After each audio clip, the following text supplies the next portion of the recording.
Hello all, mechanical Kerala PSCയുടെ അടുത്തൊരു വീഡിയോയിലേക്ക് എല്ലാവർക്കും സ്വാഗതം. ഇന്ന് നമ്മൾ ചെയ്യുന്നത് സ്ട്രെങ്ത് ഓഫ് മെറ്റീരിയൽസിൻ്റെ തന്നെ പാർട്ടാണ്.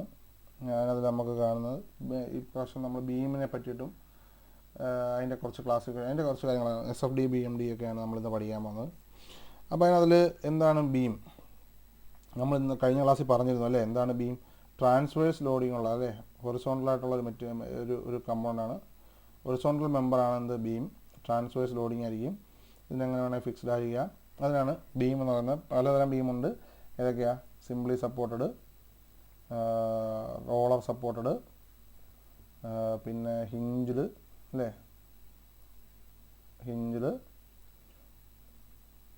വിത്ത് roller, hinged with one support, പിന്നെ ക്യാൻഡിലിവർ അല്ലേ, പ്രോപ്ഡ് അല്ലെങ്കിൽ ക്യാൻഡിലിവർ ബീം എന്ന് പറയും, പ്രോപ്ഡ് ബീം. അതൊക്കെയാണ് ടൈപ്സ് ഓഫ് ബീംസ്.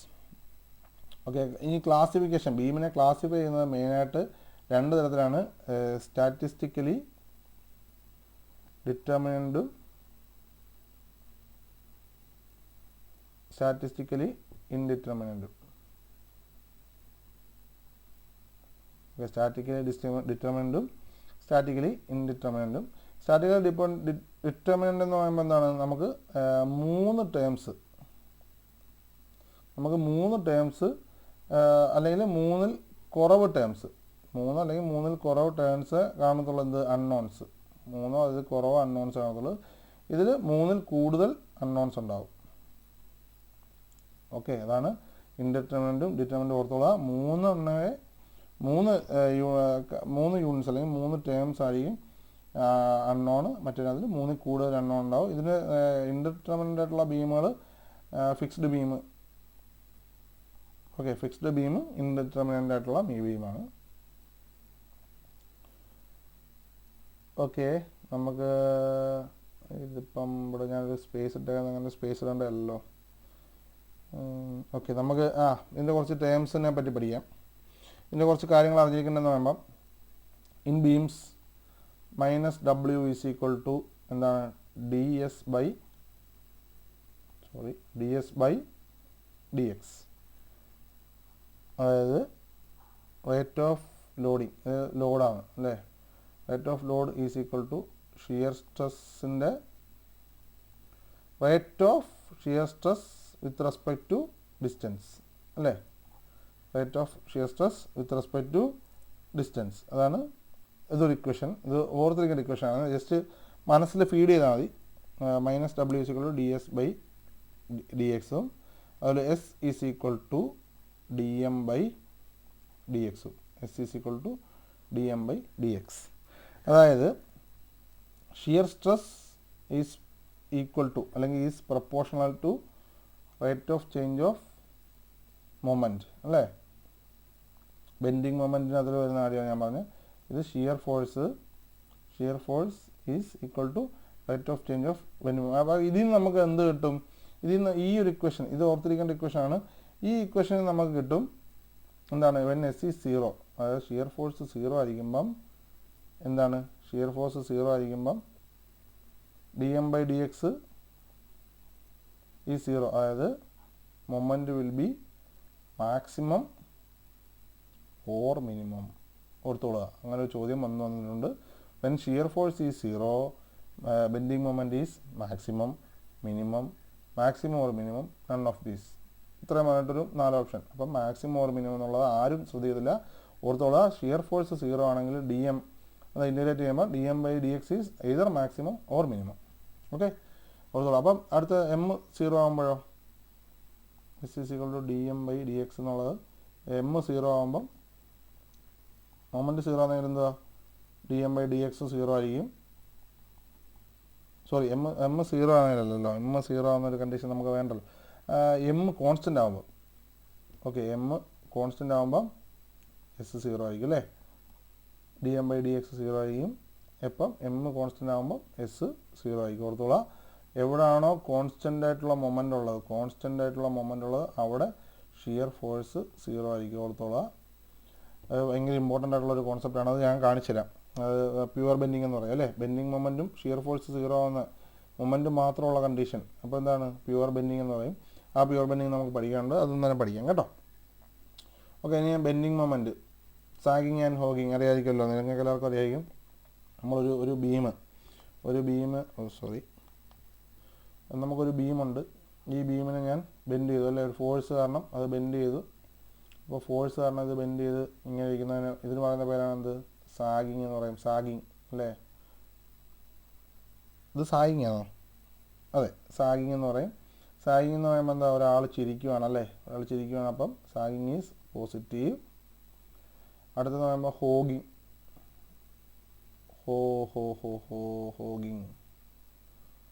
ഹോഗിങ് എന്ന് പറയുമ്പം ഒരാൾ കരയുവാണ്, അപ്പം അത് നെഗറ്റീവ് ആയിരിക്കും. സാഗിങ് പോസിറ്റീവും ഹോഗിങ് നെഗറ്റീവും എപ്പോഴും ഓർത്തിരിക്കുക കേട്ടോ. അല്ലെങ്കിൽ കോൺകേവ് എന്നും കോൺവെക്സ് എന്നും പറയാം. ഇത് കോൺകേവ്, കോൺവെക്സ് അങ്ങനെയും പറയാറുണ്ട്, അത് മൈൻഡ് ചെയ്യേണ്ടത്. ഇപ്പോൾ സാഗിങ് ഹോഗിങ് എന്നുള്ളത് ഓർത്തിരിക്കുക. പിന്നെ ഫോഴ്സിൻ്റെ സൈൻ കൺവെൻഷൻ നമുക്ക് എല്ലാവർക്കും അറിയായിരിക്കും. ഫോഴ്സ്, താഴോട്ടുള്ള ഫോഴ്സ് നെഗറ്റീവ്, മുകളിലോട്ടുള്ള force positive. Shear force diagram വരയ്ക്കുമ്പോൾ ഫോഴ്സ് താഴോട്ടുള്ളതെല്ലാം നെഗറ്റീവും മുകളിലോട്ടുള്ളതെല്ലാം പോസിറ്റീവ്. ഇനി അടുത്ത വരുന്നതെന്ന് പറയുമ്പോൾ എന്താണ്? മൊമെൻറ്റ് നമ്മൾ സാഗിങ് ഹോഗിങ് പഠിച്ച് എന്നിരുന്നാലും ഞാൻ പറയാം, നമ്മൾ റൈറ്റിലോട്ട് കൺസിഡർ ചെയ്യുമ്പം ക്ലോക്ക് വൈസ് മൊമെൻറ്റ് പോസിറ്റീവും anti clockwise moment negative ആയിരിക്കും കേട്ടോ. റൈറ്റിലോട്ട് കൺസിഡർ ചെയ്യുമ്പം ക്ലോക്ക് വൈസ് മൊമെൻറ്റ് പോസിറ്റീവും ആൻറ്റി ക്ലോക്ക് വൈസ് നെഗറ്റീവ് ആയിരിക്കും. അത് സാഗിങ് ഹോഗിങ്ങായിട്ട് ബന്ധമുണ്ട്, അത് നമുക്ക് ചെയ്യുമ്പോൾ പഠിക്കാം.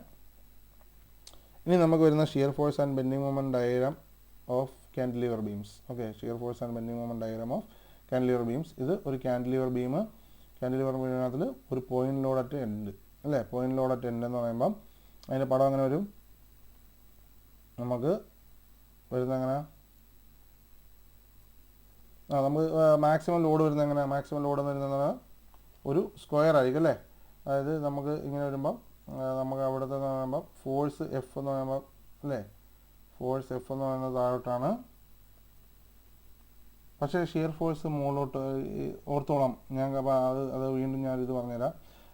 നമുക്ക് താഴോട്ടുള്ള ഫോഴ്സ് നെഗറ്റീവ് ആണെങ്കിലും നമ്മളിത് ഫോഴ്സ് വരുമ്പം ഓർക്കുക, കാൻഡിലിവർ ബീമിനതിൽ ഷിയർ ഫോഴ്സ് ഡയഗ്രാം പോസിറ്റീവ് ആയിരിക്കും. ഓക്കെ, ഇതിനതിൽ നമുക്ക് ഷിയർ ഫോഴ്സ് ഡയഗ്രാം പോസിറ്റീവ് ആയിരിക്കും. അതിൻ്റെ വാല്യൂ W, നമ്മൾ കൊടുക്കുന്ന ലോഡായിരിക്കും ഇതിൻ്റെ വാല്യൂ. അതുപോലെ തന്നെ അപ്പം ബെൻഡിങ് മൊമെൻറ്റ് ഡയഗ്രാം എന്ന് പറയുമ്പം ഫോഴ്സ് ഇൻറ്റു പെർപെൻഡിക്കുലർ ഡിസ്റ്റൻസ്, അപ്പോൾ ഡിസ്റ്റൻസ് കൂടി വരുന്നതോറും കൂടി വരും. അതിൻ്റെ മാക്സിമം വാല്യൂ എന്ന് പറയുമ്പം W ഇൻറ്റു L ആയിരിക്കും. Okay, maximum value W into എല്ലും ഇതിൻ്റെ മാക്സിമം വാല്യൂ W ആയിരിക്കും. നമുക്ക് നമ്മുടെ സിലബസിനതിൽ പോയിന്റ് ലോഡും UDL ഉള്ളു, നമുക്ക് UVL ഇല്ല, യൂണിഫോംലി വേരിയിങ് ലോഡില്ല, യൂണിഫോംലി ഡിസ്ട്രിബ്യൂട്ടഡ് ലോഡ് മാത്രമേ ഉള്ളൂ. അപ്പോൾ യൂണിഫോംലി ഡിസ്ട്രിബ്യൂട്ടഡ് ലോഡ് എന്ന് പറയുമ്പോൾ ഈ ലോഡിനെ നമുക്ക് എന്താക്കാം, നമുക്കൊരു നടുക്ക് ഒരു മിഡ് പോയിന്റിൽ ഒരു W അല്ലേ, W ഇൻറ്റു L എന്ന് പറയുന്ന ലോഡിനെ നമുക്ക് മിഡ് പോയിന്റിൽ ആക്ട് ചെയ്യുന്നതായിട്ട് കൂട്ടാം. അപ്പോൾ അതിൻ്റെ ടോട്ടൽ ലോഡ് വരുന്നതെന്ന് പറയുമ്പം എന്താണ്, പോസിറ്റീവാണ്, WL ആണ്. ഓർത്തോളാം, ടോട്ടൽ ലോഡ് എന്ന് പറയുമ്പോൾ WL ആണ്. ഇത് ലീനിയർലി വേരിയിങ് ആണ് അല്ലേ, ഡിസ്റ്റൻസ് കൂടുന്തോറും ലോഡ് കൂടി വരുവാണ്. അപ്പോൾ അതിനെ നമ്മൾ WL ആണ് മാക്സിമം, ഇവിടെ ഈ ഏറ്റവും മാക്സിമം ആണ് WL. അപ്പോൾ അത് നമുക്ക് W ഇൻറ്റു X ഓരോ ഡിസ്റ്റൻസ് അനുസരിച്ച് മാറിക്കൊണ്ടിരിക്കും. പിന്നെ നമുക്ക് അപ്പം ഇത് എന്താണ്, ലീനിയർലി വേരിയിങ് ആണ് അല്ലേ, ലീനിയർലി വേരിയിങ്, ഇത് കോൺസ്റ്റൻറ്റ്. ഇനി അടുത്തെന്ന് പറയുമ്പോൾ അതിൻ്റെ bending moment diagram. Okay, shear force diagram ആണെങ്കിൽ ബെൻഡിങ് മൊമെൻറ്റ് ഡയഗ്രാം വരുമ്പോൾ എന്താണ്, ഇതിൻ്റെ നമുക്ക് ബെൻഡിങ് മൊമെൻറ്റ് എടുക്കണമെങ്കിൽ നമുക്ക് കാൽക്കുലേഷൻ അറിയാമല്ലോ, W ഇൻറ്റു L നടുക്കാണ് അല്ലേ, ഈ ഡിസ്റ്റൻസ് പറയുമ്പോൾ L/2 into L/2, W into L/2, അപ്പോൾ WL²/2 എന്ന് വരും. അപ്പോൾ ഇതിൻ്റെ മാക്സിമം ഇതെന്ന് പറയുമ്പം WL²/2 എന്നാണ് മാക്സിമം ലോഡ്. മാക്സിമം ആണ്, maximum moment of A uniformly distributed load in A cantilever is WL²/2. കാൻഡിലിവറിന് നമുക്ക് വേണ്ട ആവശ്യമില്ല, എന്നിരുന്നാലും ഓർക്കേണ്ടതെന്ന് പറയുമ്പോൾ കാൻഡിലിവറിൻ്റെ UVLൻ്റെ യൂണിഫോംലി വേരിയിങ് ലോഡിന് എന്ന് പറയുമ്പം ഇത് പരാബോളിക്കാണ്, ഇത് ലീനിയർ, ഇത് പരാബോളിക്കാണ്. അപ്പോൾ ഇതും പരാബോളിക്കാണ്, ഇത് ക്യൂബിക്കാണ്. പരാബോളിക്ക് ക്യൂബിക്ക് അതിൻ്റെ നമുക്ക് WL²/6 ആണ്, WL²/6ഉം ഇവിടെ വന്നിട്ട് നമുക്ക് യൂണിഫോംലി വേരിയിങ് ലോഡിൻ്റെ എന്ന് പറയുമ്പം എനിക്ക് തോന്നുന്നു WL/2 ആണ് അല്ലേ, WL/2 ആണ്. ഓക്കെ, അത് നമുക്ക് ഇമ്പോർട്ടൻ്റ് അല്ല, അത് വിട്ടുകളാം, അത് നമുക്ക് ആവശ്യമില്ല. അപ്പം ഇത്രയാണ് നമുക്ക്, അതായത് ഇതിൻ്റെ ഏരിയ ഒക്കെ വെച്ചിട്ടല്ലേ നമ്മളത് പണ്ട് പഠിച്ചിട്ടുണ്ട്, ഇതിൻ്റെ ഏരിയ വെച്ചിട്ടാണ് നമുക്കത്. പക്ഷേ നമ്മുടെ സിലബസ് ഇല്ലാത്തതുകൊണ്ട് നമ്മളത് കാര്യമാക്കേണ്ട, അത് നമുക്ക് എന്താ നമ്മുടെ ഒരു ബർഡനായിട്ട് കൂട്ടണ്ട. WL/2 ആണ് കേട്ടോ, WL² അല്ല, WL/2 ആണ്, WL/2 ആണ്. ഓക്കെ, അടുത്തത് പറയുമ്പം സിംപ്ലി സപ്പോർട്ടഡ് ബീംസിൻ്റെ ആണ്. സിംപ്ലി സപ്പോർട്ടഡ് ബീംസിന് അതിൽ ലോഡ് ഒരു പോയിന്റ് ലോഡ് അറ്റ് സെൻറ്റർ വരുമ്പം ഇതിനതിൽ ഇവിടെ P ആണെങ്കിൽ ഇത് P/2, ഇത് P/2 ആവും. അപ്പോൾ ഇതാണ് മിനിമം അല്ലേ ഷിയർ ഫോഴ്സ്, അത് P/2 ആയിരിക്കും. ഇത് മാക്സിമം ഷിയർ ഫോഴ്സ്, അത് ഈ ഡിസ്റ്റൻസ് അല്ലേ, ഇതെന്ന് പറയുമ്പോൾ P/2 ആയിരിക്കും. ഇത് ടോട്ടൽ P ആയിരിക്കും. ഇനി അടുത്തെന്ന് പറയുമ്പം ബെൻഡിങ് മൊമെൻറ്റിൻ്റെ ഡയഗ്രം എങ്ങനെയാണ്? ലീനിയർ ആണ്. ആ പോയിന്റിനോട് P വരുമ്പം താഴോട്ട് പോകും അല്ലേ, P വരെ ഇങ്ങനെ കൂടി വരും, അത് കഴിയുമ്പോൾ താഴോട്ട് പോകും. അപ്പോൾ ഇത് ഇവിടെ നിന്ന് പറയുമ്പോൾ P/2 ഉണ്ട്, അറിയാമല്ലോ, P/2 ഉണ്ട്. ഇവിടെ വന്നിട്ട് P ഇങ്ങനെ വരുമ്പോഴാണ് ഇത്. പിന്നെ മാക്സിമം ലോഡ്, ഓക്കെ, മാക്സിമം ലോഡിൻ്റെ ഇക്വേഷൻ നമ്മൾ പണ്ട് പഠിച്ചിട്ടുള്ളതാണ്. മാക്സിമം ലോഡിൻ്റെ ഇക്വേഷൻ എന്ത് വരും? WL/2 എന്ന് വരും അല്ലേ. മാക്സിമം ബെൻഡിങ് മൊമെൻറ്റ് നമുക്ക് കാൽക്കുലേഷൻ ചെയ്യാൻ ഇവിടുന്ന് അറിയാമല്ലോ, P/2 × L ഇൻറ്റു P/L/2. അപ്പോൾ എന്ത് വരും? WL/2 അല്ലെങ്കിൽ P ആണ് ഇവിടെ P, അപ്പോൾ PL/2 എന്ന് വരും. ഇതാണ് പോയിന്റ് ലോഡ്. ഇനി UDL, uniformly distributed linear load വരുമ്പോൾ നമ്മൾ പറഞ്ഞു, അതായത് ലീനിയർ ആയിരിക്കും, ഷിയർ ഫോഴ്സേ ലീനിയർ ആയിരിക്കും.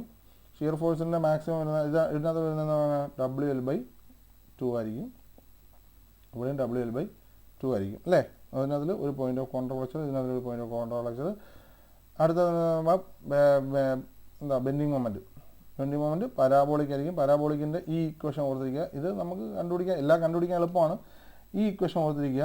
അതായത് സിംപ്ലി സപ്പോർട്ടഡ് ബീമിൻ്റെ UDL വരുമ്പം ഉള്ള പരാബോളിക്കിൻ്റെ ഇക്വേഷൻ എന്ന് പറയുമ്പം ഓർത്തുക WL²/8 ആണ്. Okay, WL²/8. അതായത് നമ്മുടെ തൊട്ട് മുമ്പത്തേന് അതിലെന്താണ്, നമുക്ക് WL²/2 ആണ്. ഓക്കെ, കാൻഡിലിവർ വരുമ്പോൾ WL²/2ഉം സിംപ്ലി സപ്പോർട്ടഡ് വരുമ്പം WL²/8 ആണ്. അത് നമുക്ക് അന്നേരം അഥവാ കൺഫ്യൂഷൻ വന്നു കഴിഞ്ഞാൽ തന്നെ നമുക്ക് ചെയ്യാവുന്നതേ ഉള്ളൂ. കാരണം ഓക്കെ, അപ്പം അടുത്ത ഒരു ടോപ്പിക്കിലേക്ക് പോകാം. Theory of bending. Okay, pure bending എന്ന് പറഞ്ഞാൽ എന്താണ്? നമുക്കറിയാം, ഒരു സാധനം ബെൻഡിങ് ഫോഴ്സ് മാത്രം, ഓക്കെ, അല്ലെങ്കിൽ ബെൻഡിങ് മൊമെൻറ്റ് മാത്രമുള്ള ഒരു ഇതിനെയാണ് നമ്മൾ പ്യുവർ ബെൻഡിങ് എന്ന് പറയുന്നത്. അതിൻ്റെ താഴത്തെ ഭാഗത്ത് ഇവിടെ എന്താണ് സംഭവിച്ചത്? ഇവിടെ കംപ്രഷനാണ്, കംപ്രസ്ഡ് ആയി. ഇവിടെ ടെൻഷനാണ് അല്ലേ, ടെൻഷൻ വലിഞ്ഞിരിക്കുകയാണ്. അപ്പം ഒരു ന്യൂട്രൽ ആക്സിസ് അല്ലേ, ന്യൂട്രൽ ആക്സിസ് അല്ലെങ്കിൽ ന്യൂട്രൽ ഫൈബർ എന്ന് പറയും. അവിടെ നോ കംപ്രഷൻ, നോ ടെൻഷൻ ആയിരിക്കും. അപ്പം ഒരു ബോഡി ഒരു സർക്കിളിൻ്റെ പാർട്ടായി മാറി. ഒരു ബോഡി ഒരു സർക്കിളിൻ്റെ പാർട്ടായി മാറുന്നതിനാണ് പ്യുവർ ബെൻഡിങ് എന്ന് പറയുന്നത്. ഓർത്തോളുക, ഒരു ബോഡി ഒരു സർക്കിളിൻ്റെ പാർട്ടായി മാറുക. അവിടെ ഒരു സ്ഥലത്ത് കംപ്രഷൻ, ഒരു സ്ഥലത്ത് ടെൻഷൻ. പ്യുവർ ബെൻഡിങ്ങിന് അതിൽ ബെൻഡിങ് മൊമെൻറ്റ് ഉള്ളിയാണ്. ഓർത്തോളുക, ബെൻഡിങ് മൊമെൻറ്റ് ഉള്ളി. അതിൽ നമുക്ക് ഒരു പ്രാവശ്യം ചോദിച്ചിട്ടുണ്ട്, പ്യുവർ ബെൻഡിങ്ങിന് അതിലെന്താണ് ബെൻഡിങ് മൊമെൻ്റ് ഉള്ളി, bending moment and shear force, bending moment and torsion എന്നൊക്കെ പറഞ്ഞിട്ട് അങ്ങനെ വന്നിട്ടുണ്ട്. ഓർത്തോളാം, ബെൻഡിങ് മൊമെൻ്റ് എന്ന് പറയുമ്പം പ്യുവർ ബെൻഡിങ് എന്ന് പറയുമ്പോൾ ബെൻഡിങ് മൊമെൻറ്റ് മാത്രമേ കാണത്തുള്ളൂ. അപ്പം അത് ഓർത്തിരിക്കുക. അതിന് കുറച്ച് അസംഷൻസ് ഉണ്ട്, 4 അസംഷൻസ് ഉണ്ട്. 4 അസംഷൻസിനകത്ത് ഒന്നെന്ന് പറഞ്ഞാൽ ഐസോട്രോപിക് ആൻഡ് ഹോമോജീനിയസ്. ഇത് ചോദിച്ചിട്ടുള്ള കേട്ടോ, അതിനകത്ത് അസംഷൻ അല്ലാത്ത ഏതാണെന്ന് പറഞ്ഞിട്ട് ഐസോട്രോപിക് ആൻഡ് ഹോമോജീനിയസ്. സെക്കൻഡ് വണ്ണെന്ന് പറയുമ്പം സെയിം പ്ലെയിൻ. തേർഡ് വണ്ണെന്ന് പറയുമ്പം ഹുക്സ് ലോ. ഫോർത്ത് വണ്ണെന്ന് പറയുമ്പം എന്താണ്? Same Young's modulus. അതായത് ഈ കംപ്രഷനും ടെൻഷനും സെയിം യങ്സ് മോഡുലസ് ആണ്. അപ്പം isotropic and homogeneous, same plane, Hooke's law, same Young's modulus. ഇത്രയാണ് പ്യുവർ ബെൻഡിങ്. പ്യുവർ ബെൻഡിങ്ങിൻ്റെ ഇക്വേഷനായിട്ട് അങ്ങനെ. അപ്പം ഞാനൊരു എക്സാമ്പിൾ കാണിച്ചില്ല. ഈ പ്യുവർ ബെൻഡിങ്, നമുക്ക് പ്യുവർ ബെൻഡിങ് എങ്ങനെ വരുന്നതെന്ന് വെച്ചാൽ ബെൻഡിങ് മൊമെൻറ്റ് മാത്രം, ഷിയർ ഫോഴ്സ് 0 ആയിരിക്കും അല്ലേ.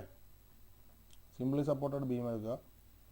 അതിൽ എവിടെയെങ്കിലും 2 point load same amount of point loads കൊടുക്കും. പി എന്ന് പറയുന്നത് നമ്മളൊരു പോയിന്റ് ലോഡ് കൊടുത്ത് പി എന്ന് കൊടുക്കുമ്പോൾ അതിൻ്റെ റിയാക്ഷൻ എന്താണ്? പിയും പി തന്നെയാണ് അല്ലേ, കാരണം 2p ആണ്. അപ്പം പി അപ്പം ഇതെല്ലാം സെയിം ഡിസ്റ്റൻസ് നമുക്ക് എടുക്കുക. അങ്ങനെ വന്നു കഴിഞ്ഞാൽ ഇതിൻ്റെ നമുക്ക് ഷിയർ ഫോഴ്സ് ഡയഗ്രാം എന്ന് വരച്ചല്ലോ. ഷിയർ ഫോഴ്സ് ഡയഗ്രാം വരയ്ക്കുമ്പം ഇത് താഴോട്ട് ഈ പോയിന്റ് എത്തുമ്പം മുകളിലോട്ട്, പിന്നെ കുറേ ദൂരം ഫോഴ്സ് ഇല്ല, അതൊന്നും വീണ്ടും മുകളിലോട്ട് പി അല്ലേ. ഇതാണ് ഇതിൻ്റെ എന്ത് ബെൻഡിങ് ഷിയർ ഫോഴ്സ് ഡയഗ്രാം. അതിൻ്റെ കറസ്പോണ്ടിങ് ആയിട്ടുള്ള ബെൻഡിങ് മൊമെൻറ്റ് ഡയഗ്രാം എങ്ങനെ വരും? ബെൻഡിങ് മൊമെൻറ്റ് എന്ന് പറയുമ്പോൾ ഇവിടുന്ന് ബെൻഡിങ് മൊമെൻറ്റ് മുകളിലോട്ട് അല്ലേ. ഇത് ഹോഗിങ് ആണ്. ഹോഗിങ് എന്ന് പറയുമ്പോൾ സായിങ് ആണ്. സായിങ് എന്ന് പറയുമ്പോൾ പോസിറ്റീവ്. അപ്പം മുകളിലോട്ട് വരും, മുകളിലോട്ട് വന്നിട്ട് ഈ പോയിന്റ് എത്തുന്നു. അത് കഴിയുമ്പോൾ എന്താ, പിന്നെ ഒരു കുറച്ച് ശരിയായിട്ട് പോകും, പിന്നെ ഇങ്ങനെ വരും. ഓക്കെ, ഇതാണ് ഇതിൻ്റെ മാക്സിമം വാല്യൂ എന്ന് പറയുമ്പോൾ എങ്ങനെ? മാക്സിമം വാല്യൂ എത്ര വരും? അത് കണ്ടുപിടിക്കേണ്ട, ഇത് കോംപ്ലിക്കേറ്റഡ് അല്ലേ.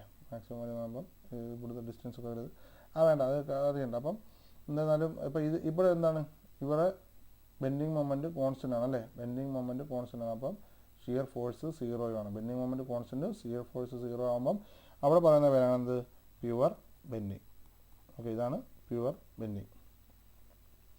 ഇനി ബെൻഡിങ് മൊമെൻറ്റ് ഇക്വേഷൻ നമുക്ക് പറയാം. ബെൻഡിങ് മൊമെൻറ്റ് ഇക്വേഷൻ നമുക്ക് എടുക്കുന്നത് എങ്ങനെയാണെന്ന് അറിയാമല്ലോ. ബെൻഡിങ് മൊമെൻറ്റ് ഞാൻ ആദ്യം പറഞ്ഞിരുന്നു എന്താണ്? മൈൽ-ഫൈ എന്ന് പറയുന്നത് അല്ലേ. മൈൽ-ഫൈ എന്ന് പറയുന്ന ഒരു ഇക്വേഷൻ MIDRFY. ഓക്കെ, അതാണ് എന്ത് ബെൻഡിങ് മൊമെൻറ്റ് ഇക്വേഷൻ. അതിൽ എം എന്തെന്നറിയാം, bending moment, I inertia, E Young's modulus, R radius of curvature. അതായത് നമ്മളിപ്പോൾ ഒരു ഇതെടുക്കുമ്പം അതിൻ്റെ ഒരു കർവേച്ചർ അല്ലേ, ഇതൊരു പാർട്ട് ഓഫ് എ സർക്കിളാണ് നമ്മൾ പറഞ്ഞത്. ആ പാർട്ട് ഓഫ് സർക്കിളിൻ്റെ റേഡിയസ് ഓഫ് കർവേച്ചറാണ് R. എഫ് എന്ന് പറഞ്ഞാൽ എഫ് എന്ന് പറയുമ്പോൾ സ്ട്രെസ് അല്ലേ, സിഗ്മ എന്നും നമ്മൾ എഴുതും. മൈൽ-ഫൈ എന്ന് പറയാം, സിഗ്മ എന്ന് എഴുതാം. അപ്പം എഫ് എന്ന് നമ്മൾ പറയാൻ അതൊരു എളുപ്പം ഒരു ഇതിന് വേണ്ടിയിട്ടാണ്, എഫ് ആണ് ജനുവനായിട്ടും. അപ്പോൾ അത് സിഗ്മ ആണ്, ഓർത്തോളാം. വൈ എന്ന് പറഞ്ഞാൽ എന്താണ്? വൈ എന്ന് പറഞ്ഞാൽ distance of the plain. Okay, distance of the plain from the neutral axis. Distance of the plain from the neutral axis, അതാണ് വൈ. അപ്പോൾ ഇതാണ് എന്ത് ബെൻഡിങ് മൊമെൻറ്റ് ഇക്വേഷൻ. ഓർത്തിരിക്കുക, ഇത് ഭയങ്കര ഇമ്പോർട്ടൻ്റ് ആണ്. ഞാൻ ഈ പറഞ്ഞത് ഓർത്തിരുന്നാൽ മതി. എന്താണ്? മൈൽ-ഫൈ. ഓക്കെ, അപ്പോൾ ഇത്രയാണ് നമ്മുടെ മെയിനായിട്ടുള്ള ടോപ്പിക്കുകൾ. ഇനി നമുക്ക് വന്നിട്ട് ഇത്രയാണ് നമ്മുടെ എന്താണ് പോളി ലെക്ചറിൻ്റെ സിലബസിലുള്ള ടോപ്പിക്ക്. പിന്നെ നമുക്ക് സ്ട്രെങ്ത് ഓഫ് മെറ്റീരിയൽസിനകത്ത് വേറെ കുറച്ച് ടോപ്പിക്കുകൾ വരാറുള്ളതെന്ന് പറയുമ്പോൾ ഒന്ന് മോർ സർക്കിൾ വരാറുണ്ട്. അത് നമുക്കൊരു അടുത്ത വീഡിയോ ചെയ്യാം. അപ്പോൾ ഇത്രയാണ് നമ്മൾ പോളി ലെക്ചറിൻ്റെ ടോപ്പിക്കുകളുള്ളത്. അപ്പോൾ ഇത്രയും നല്ലോണം പഠിക്കുക. ഓക്കെ, അടുത്തൊരു വീഡിയോ കാണാം. Bye bye.